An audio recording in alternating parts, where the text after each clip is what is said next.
Hi everybody, कैसे हैं आप सब। तो आज से हम शुरू कर रहे हैं बुक कीपिंग के वीडियो लेक्चर्स और basically here we will be covering basics of book keeping और without wasting our time let's get started. तो first of all I will discuss the syllabus, the topics which will be covering. So the first topic would be bookkeeping definition and goal. आप लोग speed थोड़ा सा increase कर सकते हैं. Second would be journal. देखिए, complicated complex topics करने से पहले it is important that you know the basics.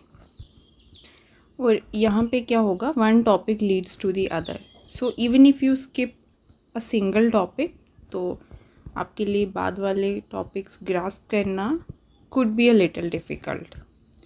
तो आई सजेस्ट कि आप सभी टॉपिक्स जो हैं वो कवर करें and we'll go slow,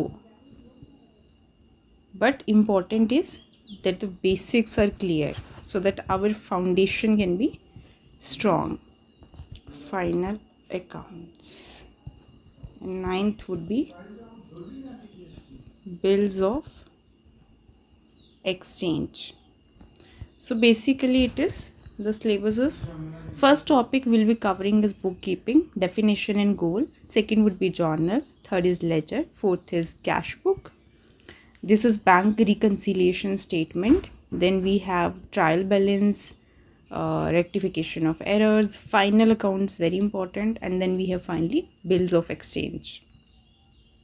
So here we'll cover all these topics. और आज हम करेंगे in this video lecture, this is the lecture number 1 today in this lecture. So lecture number 1 आज हम क्या क्या करेंगे. We will do the topic number 1 this. So will do topic number 1 plus we'll also understand some basic concepts like what is the difference between income, gain, expenses, losses, assets, liabilities, and what is the difference between liabilities and capital, since capital is also a liability. तो चलिए अब हम आज से शुरू करेंगे lecture number 1. So first we have is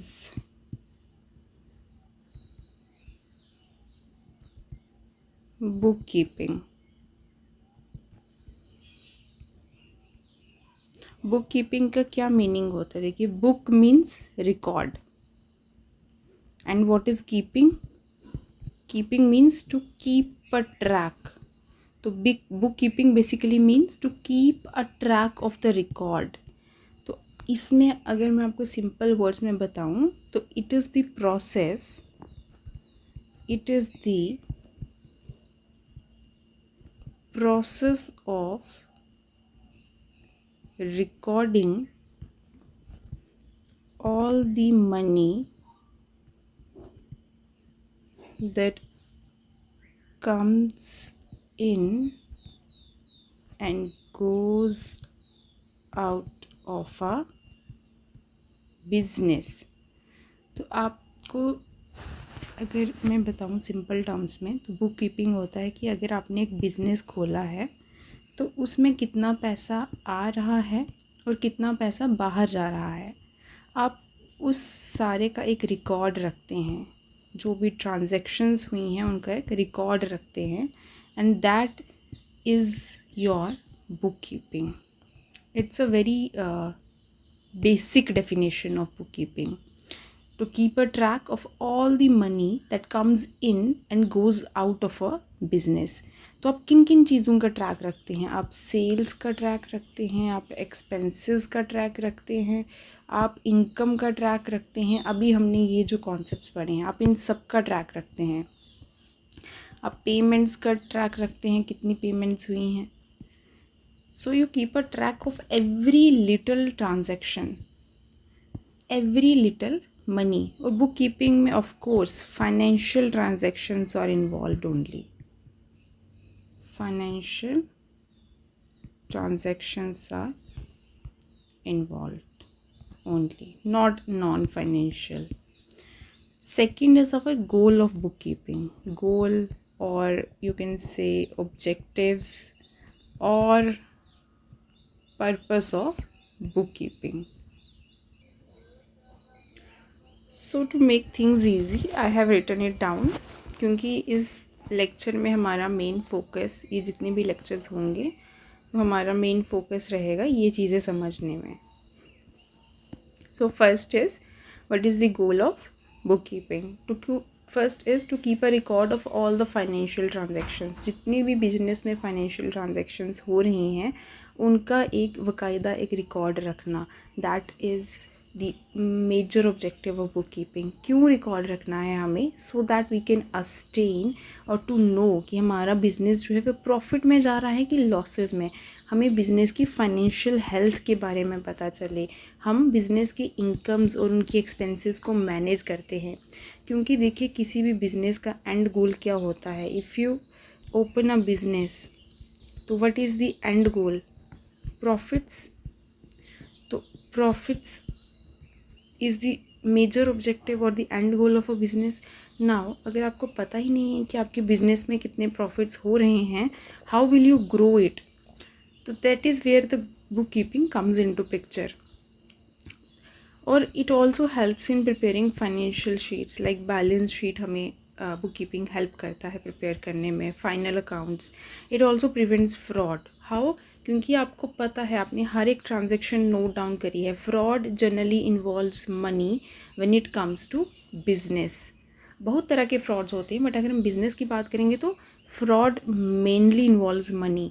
और अगर आपने हर एक एंट्री लिखी हुई है, हर एक छोटी से छोटी ट्रांजैक्शन लिखी है, तो it prevents.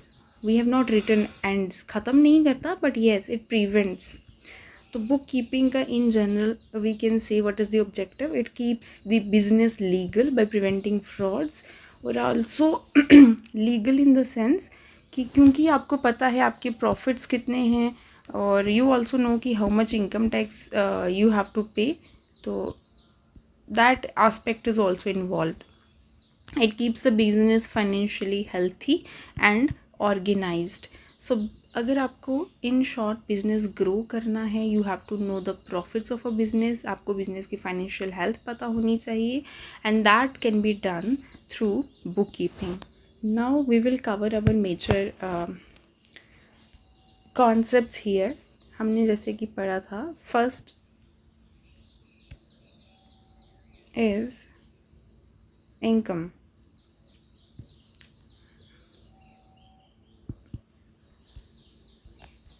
First is income. Income क्या होती है? अगर हम बिज़नेस के व्यू पॉइंट से बात करें तो व्हाट इज़ एन इनकम? देखिए आप इसका लिख सकते हैं. इनकम होती है आपकी रेकरिंग बेनिफिट. रेकरिंग होता है जो बार बार हो. Recurring benefit that we get from some asset or normal operations of the business. Normal operations of the business. तो रेकरिंग आपने सिंपली रिमेंबर रखना है. इनकम क्या हो रही है? आपको जो बार बार मिल रही है. बेनिफिट है बट रेकरिंग है, और वो आपको हो सकता है आपके किसी एसेट से मिल रहा हो या किसी नॉर्मल ऑपरेशन से. For example, you get the rental income from a building. Rental income from a building. अब देखिए यहाँ पे रेंटल इनकम, क्योंकि रेंट है तो ये हर मंथ आएगा. It means it's a recurring. First condition is met. दूसरा हमने कहा किसी एसेट से हो सकता है. बिल्डिंग क्या है यहाँ पे? एसेट. हमारे लिए एसेट क्या होते हैं वी विल स्टडी ब्रीफली. तो जब भी इनकम के बारे में आएगा तो आपको एक चीज़ समझनी है कि इनकम वो कोई भी बेनिफिट हो गया जो हमें बार बार हो, एक रेगुलर बेसिस पे हो. रेगुलर इन द सेंस कि वीकली हो रहा है, मंथली हो रहा है, एनुअली हो रहा है, तो दैट इज़ योर इनकम, और वो हमें हमारे एसेट से हो रहा है। सेकंड हमारा इसी के साथ थोड़ा सा मिलता जुलता जो कॉन्सेप्ट है, that is of gains. Now the major difference between incomes and gains is gains are non-recurring, so these are not recurring in nature. Not a recurring मतलब बार बार नहीं होते. You get a gain maybe one time and in lump sum. So you can write benefits that we get, not, here is important, on. देखिए ये हम concept इसलिए cover कर रहे हैं क्योंकि when we will do journal तो these will come handy. तो अगर हमारे बेसिक्स क्लियर नहीं हैं तो देर इज़ नो बेनिफिट कि हम आगे भागें। सिलेबस कवर करना is not our goal is clarity. समझ आनी चाहिए चीज़ें, चाहे टाइम लग जाए। तो गेन्स है नॉट रिकरिंग, तो मतलब कि बार बार नहीं होंगे, तो these are not on a recurring basis but as one of transaction, कि आपको एक ही बारी में फ़ायदा हो गया। गेन्स इज़ योर फ़ायदा, जो हम हिंदी में बोलते हैं। So what is the example? मान लीजिए कि आपको रेंटल इनकम आ रही थी एक बिल्डिंग से, कल को आप वही बिल्डिंग बेच देते हैं, तो सेलिंग ऑफ अ बिल्डिंग। अब रोज़ की तो आप बिल्डिंग नहीं बेच रहे अनलेस एंड अनटिल आप रियल इस्टेट के बिज़नेस में हैं। तो क्योंकि अगर आप रियल इस्टेट के बिज़नेस में हैं तो इन दैट केस वो आपकी इनकम हो जाएगी, वो आपका गेन नहीं होगा। But normally selling of a building is a gain. How? क्योंकि बिल्डिंग आपका एक एसेट है, आपने उसे बेचा है और आपको पैसा मिला है, तो यू गेट मनी, तो दैट इज़ अ गेन। यहाँ पे भी एक कंडीशन है कि आपने बिल्डिंग ली थी और आपने उसे बेचा, so your selling price should be more than your cost price. तो ये तो हम सब ने पढ़ा हुआ है। तो this condition should be met, in that case it's a gain. और यहाँ पे ही एक छोटा सा आता है कॉन्सेप्ट डिविडेंड्स का।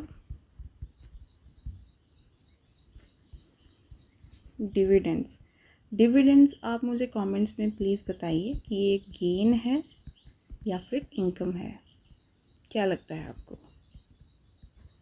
आई will also reply to this. So please ये बताइए कि वो डिविडेंड्स गेन होते हैं कि इनकम। और ये जो अभी हमने पढ़ा है थोड़ा सा इसको हम राइट डाउन कर लेते हैं। जस्ट रिमेंबर दिस, अगर कोई चीज़ रिकरिंग है it should be benefit, so I will write recurring benefit, क्योंकि रिकरिंग लॉस भी हो सकते हैं, तो दैट इज़ योर इनकम। ये वन वर्ड में याद रख लीजिए, non recurring benefits, that is your gain. Just remember this thing.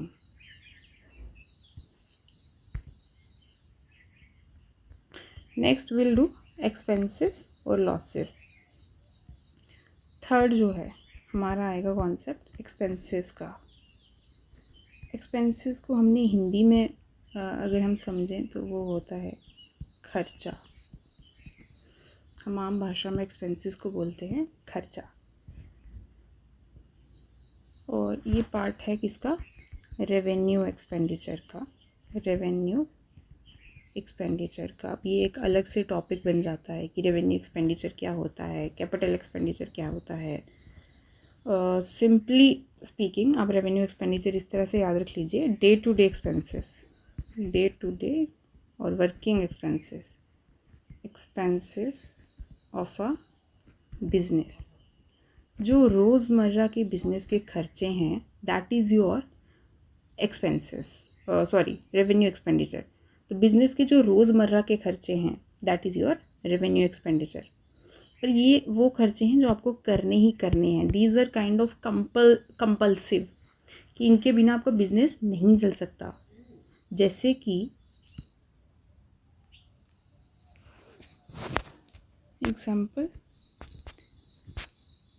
Salary आपको देनी ही देनी है, वेजेस आपको देने ही देने हैं। सैलरी और वेजेस में क्या डिफरेंस होता है ये भी प्लीज़ कमेंट्स में बताइए। और आप एक्सपेंसेस को इस तरह से बोल सकते हैं कि they may have some benefits, may have some benefits, may have I have return. और जैसे कि आप किसी को सैलरी दे रहे हैं, so those people are working for you, so you have a benefit. Second is, और देखिए इट इज़ डन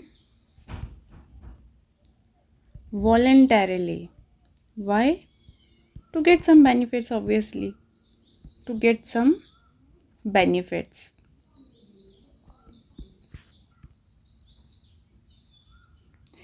जैसे कि आपने एक बिल्डिंग परचेज करी है, that is an expense, but क्योंकि आपने एक बिल्डिंग परचेज करी है, you may have benefits in the future, तो ये आपका आएगा एक्सपेंसेस में। तो एक्सपेंसेस आपके रेवेन्यू एक्सपेंडिचर होते हैं and they may have some benefits and they are obviously done voluntarily. Next is losses. I think it is fourth one, it is losses. और अगर आपको ये PDF भी चाहिए होगी, I will also send it on Telegram. और losses को अगर हम जनरली बोलें तो उनको हम बोलते हैं नुकसान। एक्सपेंसेस इज खर्चा एंड लॉसेस इज नुकसान। तो देखिए लॉसेस क्या होते हैं आपके, they don't have any benefits, क्योंकि ये नुकसान हुआ, so they don't have any benefits and कोई भी नुकसान अपना खुद नहीं करता है जानबूझ के, so these are not done voluntarily. और एक तरह से ये आपके लिए बर्डन ही है, तो आप लिख सकते हैं unwanted burden which may or may not be accompanied with the outflow of cash। तो लॉस हुआ है तो आपका पैसा बाहर जाता है, आउटफ्लो, एक तरह से नुकसान होता है। और अगर हम एग्जाम्पल्स की बात करें तो आपका आ जाएगा like loss by we can say fire, या फिर लॉस बाय थेफ्ट, चोरी हो गया सामान, पैसा नहीं इन्वॉल्व बट आपकी चीज़ें चोरी हो रही हैं, तो in the end you are facing losses. Embezzlement,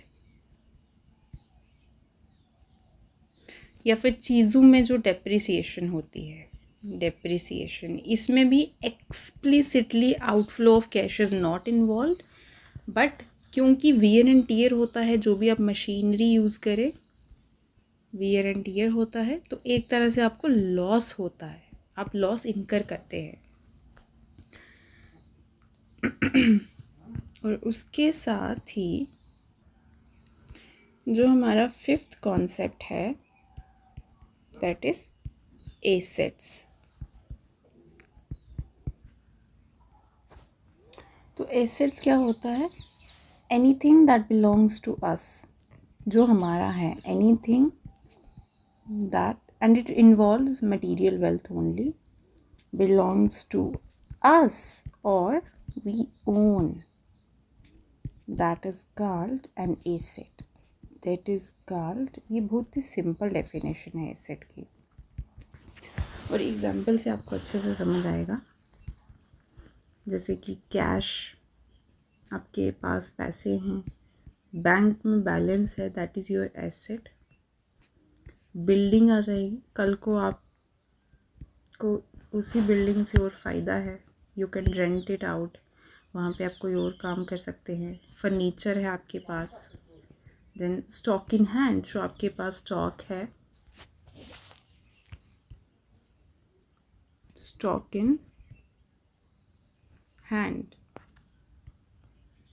और plant, property, machinery, equipments etcetera. तो ये सब आपके एसेट्स में आते हैं, because you get benefit from this. And fifth is our liabilities. Liabilities क्या होती है? लायबिलिटीज़, तो देखिए लायबिलिटीज़ में क्या क्या आएगा। Liabilities are basically our obligations. We can say they are our obligations or claims of someone else on the assets of a business. Assets of a business. तो किसी और का क्लेम है हमारी चीज़ों पे, तो it means that thing is a liability for us. जैसे कि example, outstanding salaries. When we say outstanding तो इट मीन्स अनपेड, अभी हमने सैलरीज नहीं दी, अनपेड सैलरीज आप कह सकते हैं अनपेड। तो अभी हमें ये सैलरी देनी है, तो it is a liability on us. Secondly you can say unpaid, it is unpaid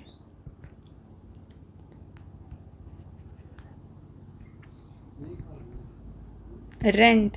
आपने अभी तक रेंट नहीं दिया, तो ये आ जाएगा अनपेड रेंट। आपने अभी तक रेंट नहीं दिया बट क्योंकि पे करना है, तो again it is a liability on us.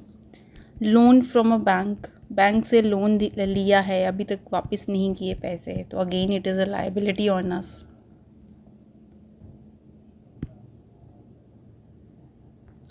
और इसी के साथ जो कॉन्सेप्ट आता है fifth, I guess it is, no it is sixth, that is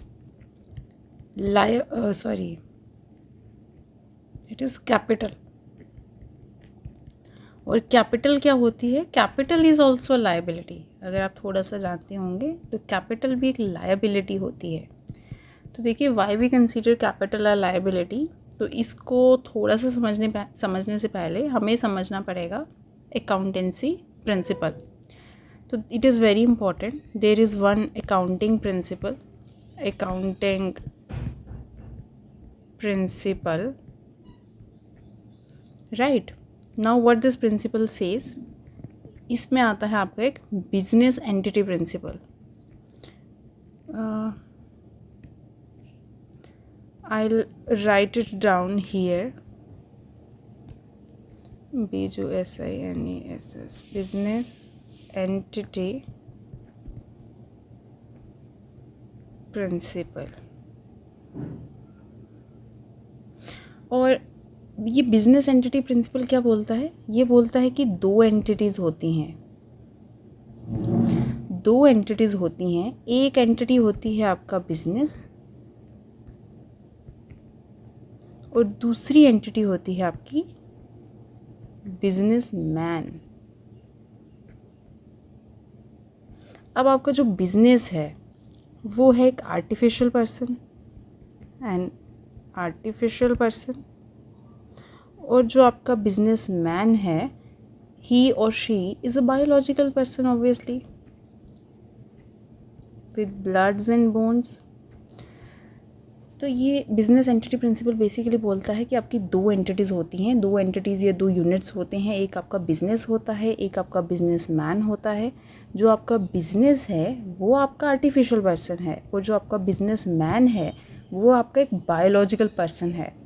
तो दोनों में इनहेरेंटली ही डिफरेंसेस हैं, तो क्यों ना हम दोनों को डिस्टिंग्विशेबल रखें, क्यों ना हम दोनों को अलग ही ट्रीट करें। क्यों? क्योंकि by nature both are different, one is an artificial person, other is biological person. So how can we treat both the same when they have so many inherent differences?